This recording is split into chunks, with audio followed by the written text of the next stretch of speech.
What if I told you that the reason you're struggling with money right now has absolutely nothing to do with your current salary?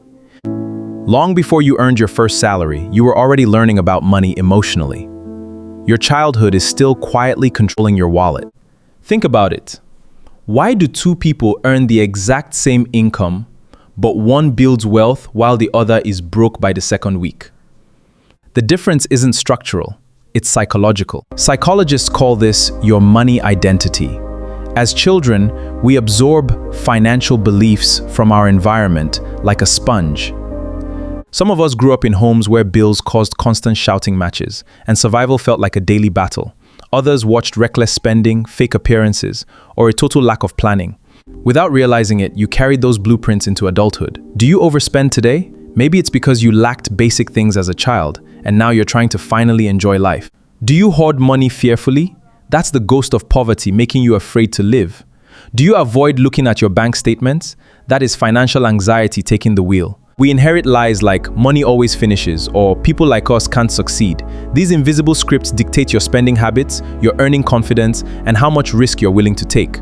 This shapes how you react to financial trauma.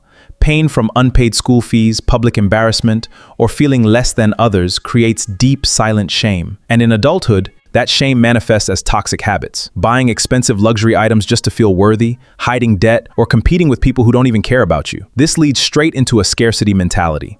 Welcome to the scarcity trap. There will never be enough. I must spend this money immediately before it disappears. This is fear-based living. Healing your finances requires a shift to abundance thinking.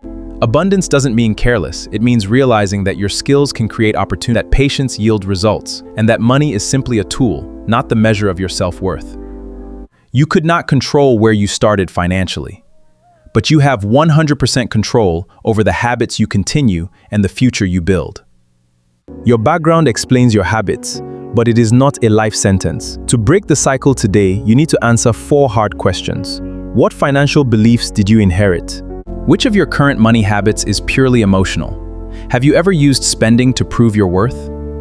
What unhealthy pattern stops with you? Here is your daily challenge. Grab a piece of paper right now and write down your earliest memory of money, your most painful financial memory, and the exact financial future you want to create. Awareness creates transformation. If this video opened your eyes, hit that like button, subscribe for more deep dives into wealth psychology. Go ahead and drop your thoughts in the comments below. Let's build real wealth together. See you in the next video.